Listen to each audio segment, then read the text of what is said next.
അസ്സലാമു അലൈക്കും വറഹ്മത്തുള്ളാഹി വബറകാതുഹു. ഖുർആൻ പഠനം 1108 സൂറത്ത് മാഇദ 3-ാം സൂക്തത്തിന്റെ വിശദീകരണം തുടർച്ച. ബിസ്മില്ലാഹിർ റഹ്മാനിർ റഹീം. അൽഹംദുലില്ലാഹി റബ്ബിൽ ആലമീൻ വസല്ലല്ലാഹു വസല്ലമ വബാറക അലാ സയ്യിദിനാ മുഹമ്മദിൻ വഅലാ ആലിഹി വസഹ്ബിഹി വമൻ തബിഅഹും ബിഇഹ്സാനിൻ ഇലാ യൗമിദ്ദീൻ. അമ്മാ ബഅദ്. അപ്പോൾ കഴിഞ്ഞ ക്ലാസ്സിൽ നമ്മൾ പറഞ്ഞു വന്നത് ഹുർരിമത്ത് അലൈക്കും, നിങ്ങളുടെ മേലിൽ ഹറാമാക്കപ്പെട്ടിരിക്കുന്നു അൽ മൈത്തത്തു, ശവം, അതേപോലെ വദ്ദമു, ഒലിക്കുന്ന രക്തവും നിങ്ങളുടെ മേലിൽ ഹറാമാക്കപ്പെട്ടിരിക്കുന്നു എന്ന് പറഞ്ഞു. ഇനി വലഹ്മുൽ ഖിൻസീരി, പന്നി മാംസവും നിങ്ങളുടെ മേലിൽ ഹറാമാക്കപ്പെട്ടിരിക്കുന്നു. പന്നി മാംസവും നിങ്ങളുടെ മേലിൽ ഹറാമാക്കപ്പെട്ടിരിക്കുന്നു. പന്നി മാംസം എന്ന് പറഞ്ഞാൽ യാനി ഇൻസിയഹു അശ്യഹു, കാട്ടുപന്നിയായാലും നാട്ടുപന്നിയായാലും ആ പന്നി എന്ന വകുപ്പ് മുഴുവനും ഹറാമാക്കപ്പെട്ടിരിക്കുന്നു.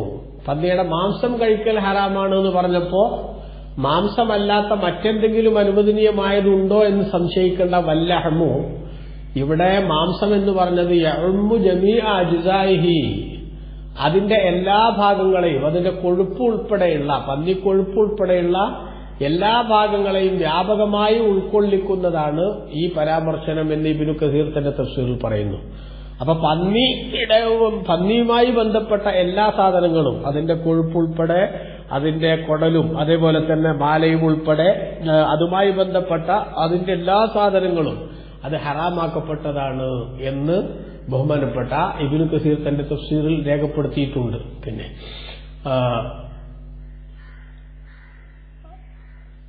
കാരണം ബഹുമാനപ്പെട്ട നബി സല്ലല്ലാഹു അലൈഹി വസല്ലം തങ്ങളുടെ ഹദീസിൽ ചില കളികളെക്കുറിച്ച് പറഞ്ഞെടുത്ത്, ചില കട്ടകൾ വെച്ചുള്ള കളികളെക്കുറിച്ച് പറഞ്ഞെടുത്ത് റസൂലുള്ളാഹി പറയുന്നുണ്ട്,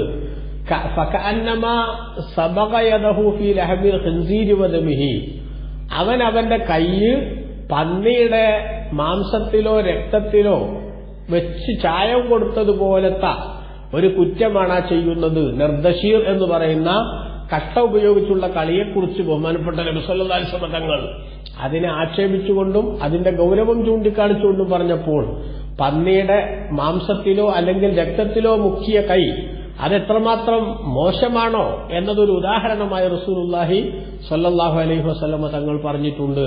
മാത്രമല്ല ചില റിപ്പോർട്ടുകൾ ഇമാം ബുഖാരി മുസ്ലിം റിപ്പോർട്ട് ചെയ്ത ഹദീസിൽ കാണാം, അന്ന റസൂലുള്ളാഹി സ്വല്ലല്ലാഹു അലൈഹി വസല്ലം ഖാൽ, നബി സല്ലല്ലാഹു അലൈഹി വസല്ലം തങ്ങൾ പറഞ്ഞു, ഇന്നല്ലാഹ ഹറമ ബൈഅൽ ഖംരി, അല്ലാഹു തആല നിശ്ചയം മദ്യ വിൽപ്പനയെ ഹറാമാക്കിയിരിക്കുന്നു, വൽ മീതത, ശവത്തെയും ഹറാമാക്കിയിരിക്കുന്നു, വൽ ഖിൻസീറ, പന്നിയെയും ഹറാമാക്കിയിരിക്കുന്നു, വൽ അസ്നാം, ബിംബങ്ങളെയും ഹറാമാക്കിയിരിക്കുന്നു.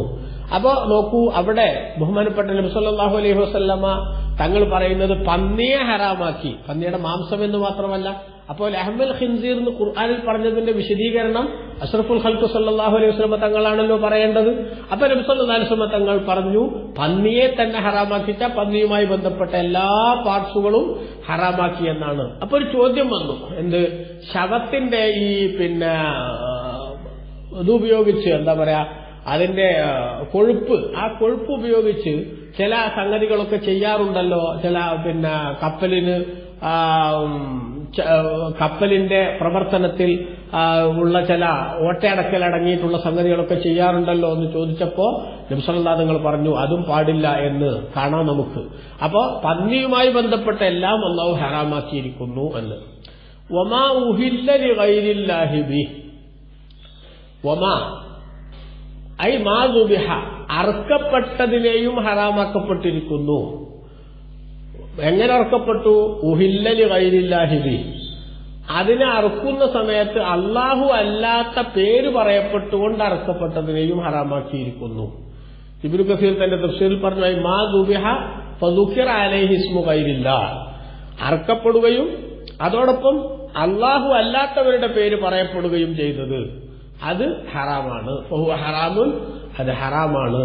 കാരണം അന്നല്ലാഹു തആല ഔജബ അൻ തുദ്ബഹ മഖ്ലൂഖാതുഹു അലാ ഇസ്മിഹിൽ അളീമി, അല്ലാഹുവിന്റെ സൃഷ്ടികൾ അത് അർക്കപ്പെടേണ്ട മൃഗങ്ങൾ തന്നെ അർക്കപ്പെടുമ്പോൾ അല്ലാഹുവിന്റെ നാമം പറഞ്ഞ് അർക്കണം എന്നത് അല്ലാഹു നിർബന്ധമാക്കിയിട്ടുണ്ട്. ഫമതാ അദല ബിഹാ അൻ ദാലിക, അപ്പൊ അള്ളാഹുവിന്റെ നാമത്തിൽ നിന്ന് മറ്റൊന്നിലേക്ക് തെറ്റിയാൽ, അതായത് അള്ളാഹു അല്ലാത്തവരുടെ പേര് പറയപ്പെട്ടാൽ, മിൻ സനമിൻ, ബിംബത്തിന്റെയോ ഔ താഗൂത്തിൻ അല്ലെങ്കിൽ പ്രതിഷ്ഠകളുടെയോ ഔ വസനിൻ ഔ ഗൈരി ദാലിക് അല്ലെങ്കിൽ മറ്റേതെങ്കിലും ആരാധ്യ വസ്തുക്കളുടെ നാമങ്ങൾ പറയപ്പെട്ടാൽ ഫഇന്നഹ ഹറാമുൻ ബിൽ ഇജ്മാഇ, അത് ഹറാമാണ് എന്ന കാര്യത്തിൽ തർക്കമില്ല. അതേസമയത്ത് വഇന്നമ ഇഖ്തലഫൽ ഉലമാഉ ഫിൽ മത്റൂക്കി അത്തസ്മിയ അലൈ, അള്ളാഹുവിന്റെ പേര് ബിസ്മിയുടെ ഒരാൾ ചൊല്ലാതെ അർത്താൽ അത് ഹറാമാണോ അല്ലേ എന്നതിൽ പണ്ഡിതന്മാർക്കിടയിൽ തർക്കമുണ്ട്. എങ്ങനെ ഇമ്മാൻ ഒന്നുകിൽ കരുതിക്കുട്ടി ബിസ്മി ചൊല്ലിയില്ല അല്ലെങ്കിൽ മറന്നുകൊണ്ട് ചൊല്ലിയില്ല, എന്നാൽ അത് ഹറാമാവുമോ? ബിസ്മി ചൊല്ലൽ നിർബന്ധമാണോ അല്ലേ എന്ന് തർക്കമുണ്ട്. ബിസ്മി ചൊല്ലൽ നിർബന്ധം അല്ല, ബിസ്മി ചൊല്ലുകയാണ് വേണ്ടത് എന്നാണ് നിയമം. പക്ഷെ അള്ളാഹുവിന്റെ പേരല്ലാത്തൊരാളുടെ പേര് പറഞ്ഞ് അറക്കാൻ പാടില്ല. അള്ളാഹിന്റെ പേരല്ലാത്ത ഒരാളുടെ പേര് പറഞ്ഞ് അറക്കുക എന്ന് പറഞ്ഞാൽ അതിന്റെ അർത്ഥം എന്താ? അതിന്റെ അർത്ഥം ബഹുമാനപ്പെട്ട ഇമാം റാസി റളിയല്ലാഹു അൻഹു എടുത്ത തഫ്സീറിൽ പറഞ്ഞു, വല്ലിഹിലാൽ ഒമാ ഉഹില്ല ലിഗൈരില്ലാഹി ബി എന്ന് പറഞ്ഞാൽ ആ ഇഹ്ലാൽ എന്താണ്? റഫ്ഉ സൗത്തി, ശബ്ദമുയർത്തുക എന്നാണ്.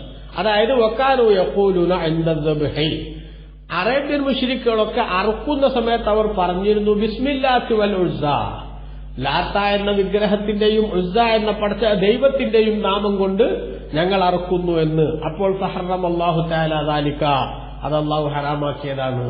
അപ്പൊ അള്ളാഹു അല്ലാത്ത ദൈവങ്ങളുടെ ബിംബങ്ങളുടെ പേര് പറഞ്ഞ് അറുക്കുന്നതിനെയാണ് ബഹുമാനപ്പെട്ട ഇസ്ലാം ഇവിടെ ഹറാമാക്കിയിരിക്കുന്നത്. ഇത് ബഹുമാനപ്പെട്ട ഇമാം റാസി തങ്ങൾ പറഞ്ഞു. ഇബ്ൻ അബ്ദുസ്സലാം റളിയല്ലാഹു അൻഹു അടുത്ത തഫ്സീറിൽ പറഞ്ഞത് കാണാം, വമാ ഹുഇല്ല ലിഗൈരില്ലാഹി ബി എന്ന് പറഞ്ഞാൽ ദുബിഹ ലിഗൈരില്ലാഹി മിൻ സനമിൻ ഔ വസനിൻ, അള്ളാഹു അല്ലാത്തവർക്ക് വേണ്ടി ബിംബങ്ങൾ ഒക്കെ പേര് പറഞ്ഞുകൊണ്ടുള്ള അറിവിനെ കുറിച്ചാണ് ഇവിടെ പറയുന്നത്. റഫ്ഉ സൗത്തി ലിഗൈരില്ലാഹി ബിഹി, അള്ളാഹു അല്ലാത്തവരുടെ പേര് പറഞ്ഞ് ശബ്ദമുയർത്തി അർക്കുക എന്നാണ് അതിന്റെ അർത്ഥം. ഖൗലിഹിം ബിസ്മില്ലാഹി വൽ ഉസ്സ ഇൻദ ദബ്ഹി, ലാത്തയുടെ പേര് കൊണ്ട് അല്ലെങ്കിൽ ഉസ്സയുടെ പേര് കൊണ്ട് എന്ന് അർക്കുന്ന സമയത്ത് പറയും പോലെ ഇമാം ബൈളാവി, അതേപോലെ മദാരിക്കു തൻസീൽ, അതുപോലെ തന്നെ ഇമാം നസഫിയുടെ മദാരിക്കു തൻസീൽ, ഇമാം അബൂ സുഊദിന്റെ തഫ്സീർ, സിറാജുൽ മുനീർ എന്ന് പറയുന്ന ഇമാം ഷർബീനിയുടെ തഫ്സീർ അടക്കം ധാരാളം തഫ്സീറുകൾ നമുക്ക് ഈ ആശയം കാണാവുന്നതാണ്. ബിംബങ്ങൾക്ക് വേണ്ടി ഇമാം സുയൂത്തി അവിടുത്തെ ദുർറുൽ മൻസൂറിൽ പറഞ്ഞത് ബിഹി, ആ ബിംബങ്ങൾക്ക് വേണ്ടി പ്രതിഷ്ഠകൾക്ക് വേണ്ടി അർക്കപ്പെടുന്നതിനെ സംബന്ധിച്ചാണ് ഇവിടെ പറയുന്നത്. അപ്പോ നമ്മൾ ശരിക്കും മനസ്സിലാക്കണം, ഈ ഒരു ഭാഗം നമ്മുടെ നാടുകളിൽ വല്ലാതെ തെറ്റിദ്ധരിപ്പിക്കപ്പെടുന്ന ഒരു ഭാഗമാണ്. അതുകൊണ്ട് ഞാനത് ഒരല്പം വിശദീകരിച്ചതാണ്. നോക്കൂ, എന്താണ് നമ്മുടെ നാട്ടിലെ തെറ്റിദ്ധരിപ്പിക്കലിന്റെ കോലം എന്ന് വെച്ചാൽ വമാ ഉഹില്ല ലിഗൈരില്ലാഹി ബി, അള്ളാഹുവിന്റെ നാമം അല്ലാത്തത് പറഞ്ഞ് അർക്കുക എന്ന് പറഞ്ഞാൽ പടച്ചോന്റെ പേരിൽ അല്ലാതെ ആരുടെങ്കിലും നാമം പറയപ്പെട്ടാൽ അതൊക്കെ ഹറാമാണ്, തിന്നാൻ പാടില്ലാതെ നമ്മുടെ നാട്ടിൽ ചില സുഹൃത്തുക്കൾ പറയാറുണ്ട്. എന്നിട്ട് അവർ പറയണത് എന്താ? ഇപ്പൊ ബദരീങ്ങളുടെ പേരിൽ കോഴി നേർച്ചയാക്കി, അല്ലെങ്കിൽ ബമ്പർ തങ്ങളുടെ പേരിൽ ആട് നേർച്ചയാക്കി, ഉള്ളാളത്തെ മദനി തങ്ങളുടെ പേരിൽ പോത്ത് നേർച്ചയാക്കി എന്നൊക്കെ നമ്മുടെ നാട്ടിൽ പറയാറില്ലേ? അതൊക്കെ ഈ പറഞ്ഞ വമാ ഉഹില്ല ലിഗൈരില്ലാഹി ബി എന്നതിന്റെ പരിധിയിൽ വരുന്നതാണ് എന്ന് ചില സഹോദരങ്ങൾ പറയാറുണ്ട്. അത് പരിശുദ്ധ ഖുർആനിനെ പച്ചയായി ദുർവ്യാഖ്യാനം ചെയ്യലാണ് എന്ന വസ്തുത നമ്മൾ മനസ്സിലാക്കണം. കാരണം മമ്പറം തങ്ങളുടെ പേരിൽ നേർച്ചാക്കി എന്ന് പറഞ്ഞാൽ അതിന്റെ അർത്ഥം എന്താ?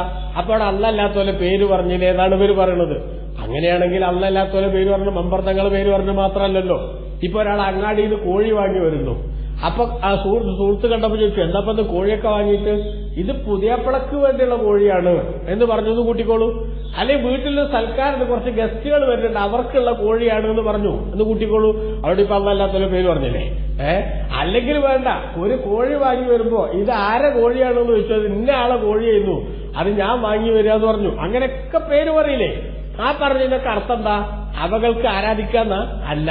അപ്പൊ ഇവിടെ പറയുന്നത് എല്ലാം വാസ്തവത്തിൽ എന്തിനെ കുറിച്ച് മാത്രമാണ്?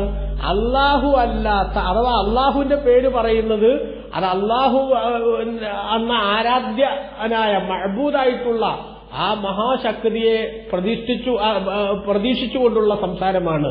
എങ്കിൽ അതേപോലെ അള്ളാഹു അല്ലാത്തവർക്ക് ആരാധന നടത്തുന്നതുമായി ബന്ധപ്പെട്ടുള്ള പറച്ചിലിനെ കുറിച്ച് അവിടെ പറയണത്. അതേസമയത്ത് ബദരീങ്ങൾക്ക് കോഴി അറുക്കുക അറിഞ്ഞതിന്റെ അർത്ഥം എന്താ? നമ്മളൊരു കോഴിയെ അറുത്ത് ധർമ്മം ചെയ്തിട്ട് ആ ധർമ്മത്തിന്റെ കൂലി ബദരീങ്ങൾക്ക് കിട്ടണം എന്നാണ്. അങ്ങനെ ചെയ്യണേന് ഇസ്ലാം മതത്തിൽ വല്ല തടസ്സമുണ്ടോ?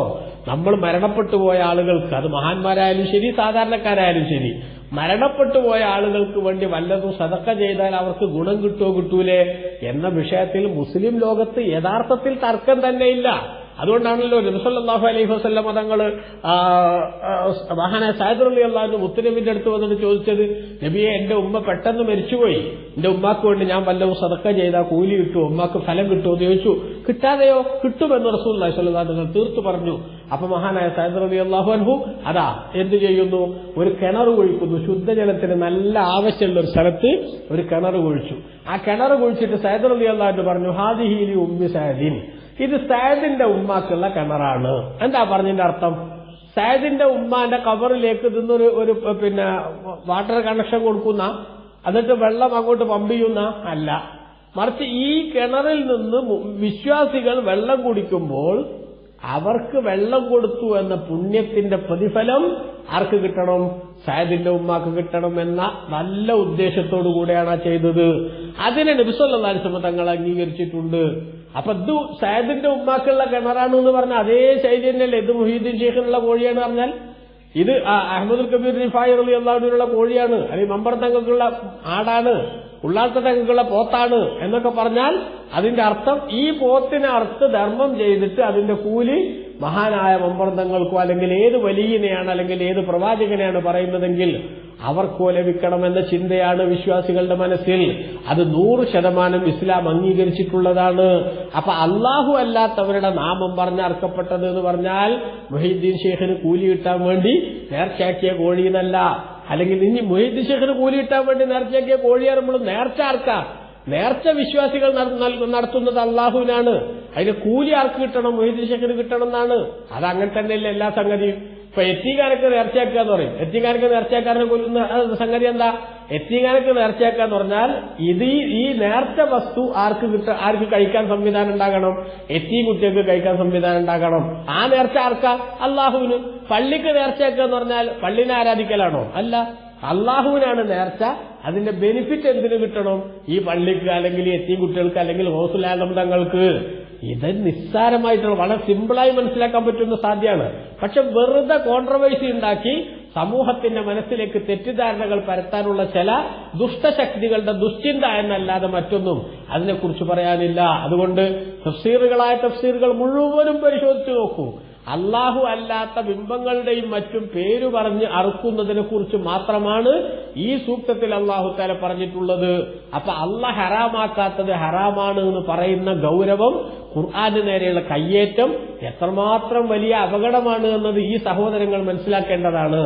അതായത് മുഹീദ്ദീൻ ഷെയ്ഖിന്റെ പേര് പറഞ്ഞാൽ ഒരു കോഴി തിന്നൽ ഹറാമാണ് എന്ന പച്ച നുണ അത് സമൂഹത്തിന്റെ മുന്നിൽ ചിലർ തട്ടിവിടുമ്പോൾ യഥാർത്ഥത്തിൽ ഹറാമല്ലാത്ത സംഗതി ഹറാമാക്കിയ കടുത്ത കുറ്റത്തിനാണ് ഇവർ പിന്നീട് പ്രോസിക്യൂട്ട് ചെയ്യപ്പെടാൻ പോകുന്നത് എന്ന ആ ഗൗരവം ആ സഹോദരങ്ങൾ തിരിച്ചറിയണം. പിന്നെ മുഹീദ്ദീൻ ഷെയ്ഖിന്റെ കോഴി എന്ന് പറഞ്ഞതിന്റെ അർത്ഥം അത്രേ ഉള്ളൂ എന്ന് ഞാൻ പറഞ്ഞു. നമ്മൾ മുഹീദ്ദീൻ ഷെയ്ഖ് റളിയല്ലാഹു അൻഹുവിന് കൂലി കിട്ടാൻ നമ്മൾ എന്ത് ചെയ്യുന്നു? ഒരു കോഴിയെ അർത്ഥം അല്ലെങ്കിൽ ഒരു ആടിനെ അർത്ഥം ധർമ്മം ചെയ്യുന്നു. അങ്ങനെ മരണപ്പെട്ടവർക്ക് ഗുണം കിട്ടാൻ വേണ്ടി കോഴിനർത്ഥോ ആടിനർത്ഥോ ധർമ്മം ചെയ്യുന്നത് തെറ്റാണോ? ഒരിക്കലും തെറ്റല്ല. കാരണം എന്താ? മരിച്ചവർക്ക് വേണ്ടി ജീവിച്ചിരിക്കുന്നവർ സദഖ ചെയ്താൽ കൂലി കിട്ടുമോ കിട്ടൂലേ എന്ന് മാത്രമേ ചിന്തിക്കേണ്ടുള്ളൂ. അത് കൂലി കിട്ടുമെന്ന വിഷയത്തിൽ, സദഖക്ക് കൂലി കിട്ടുമെന്ന വിഷയത്തിൽ തർക്കമേ ഇല്ല എന്ന് ഇബ്നു തൈമിയ്യ വരെ, ഇവരുടെ ആശയസ്രോതസ്സായി പരിചയപ്പെടുത്തുന്ന ഇബ്നു തൈമിയ്യ വരെ പഠിപ്പിച്ചിട്ടുണ്ട് എന്ന വസ്തുത നമ്മൾ മനസ്സിലാക്കിയാൽ തീരാവുന്ന പ്രശ്നമേ ഉള്ളൂ.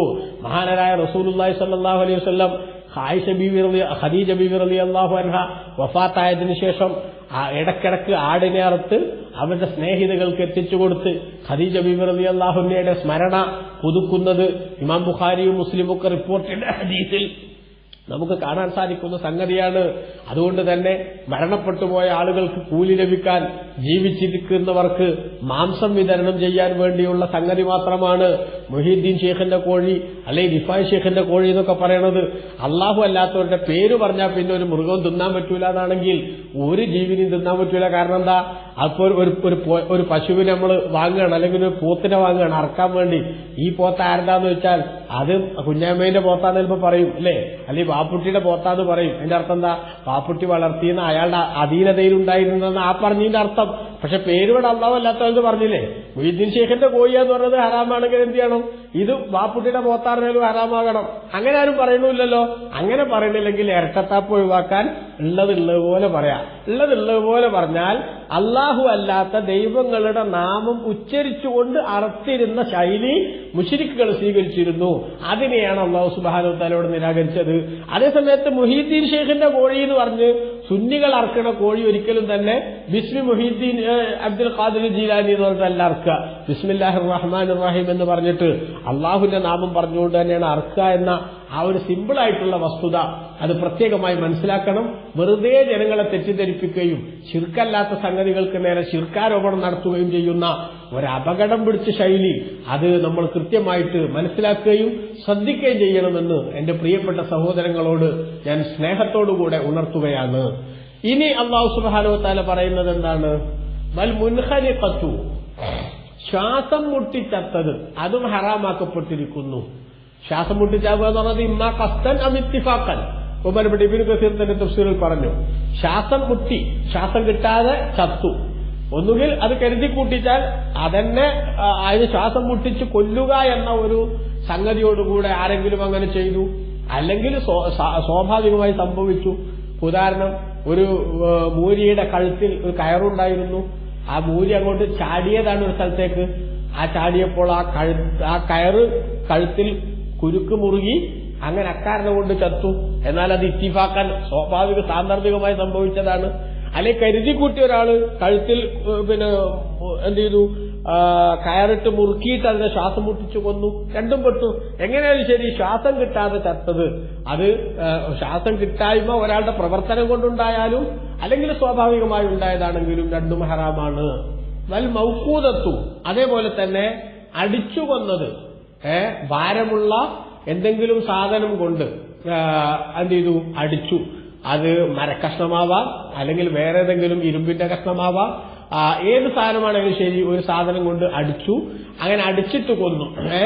ശരീരത്തിൽ നിന്ന് രക്തം ഒലിപ്പിക്കുന്ന വിധത്തിലല്ലാത്ത ഒരു സാധനം കൊണ്ട് അടിച്ചു കൊന്നു. അങ്ങനെ അടിച്ചു കൊന്നാൽ എന്താവും? അതും അടിച്ചു കൊല്ലപ്പെട്ടത് എന്നതിന്റെ ഗണത്തിൽപ്പെടും. മഹാനായ ഖത്താദ റളിയല്ലാഹു അൻഹു പറഞ്ഞതായി ഇബ്നു കസീർ ഉദ്ധരിക്കുന്നുണ്ട്. കാന അഹ്ലുൽ ജാഹിലിയ്യത്തി, ജാഹിലിയ കാലത്തുള്ളവരായിരുന്നു യദ്രിബൂനഹാ ബിൽ അസ, വടികൊണ്ട് മൃഗങ്ങളെ അടിക്കും. ഹത്താ ഇദാ മാതത് അകലുഹ, അങ്ങനെ അത് ചത്താൽ എന്താവും? അതിനെ അവർ കഴിക്കും. ഇപ്പൊ നമ്മുടെ നാടുകളിലൊക്കെ എന്തുണ്ട്, ചില അറവുശാലകളിലെ സംഗതികൾ നമ്മൾ കാണാറുണ്ട്. ഒരു ഹാമർ ഉപയോഗിച്ച് ഇതിന്റെ തലയുടെ ഭാഗത്ത് ഒരടി കൊടുക്കുകയും ആ അടി കിട്ടുന്നതോടുകൂടെ ചത്തു വീഴുകയും ചെയ്യുന്ന അത്തരം സംഗതികളൊക്കെ കഴിക്കൽ ഹറാമാണ് എന്നർത്ഥം.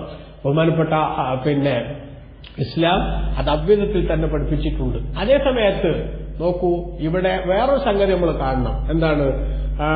ബഹുമാനപ്പെട്ട ഈ മഖ്ദൂം തങ്ങളുടെ ഫത്ഹുൽ മുഈനിൽ ഉൾപ്പെടെ കർമ്മശാസ്ത്ര പണ്ഡിതന്മാർ വിശദീകരിച്ചിട്ടുണ്ട്. ഇബ്നു കസീർ തന്റെ തഫ്സീറിൽ ഇവിടെ വിശദീകരിക്കുന്നുമുണ്ട്. എന്താണ്?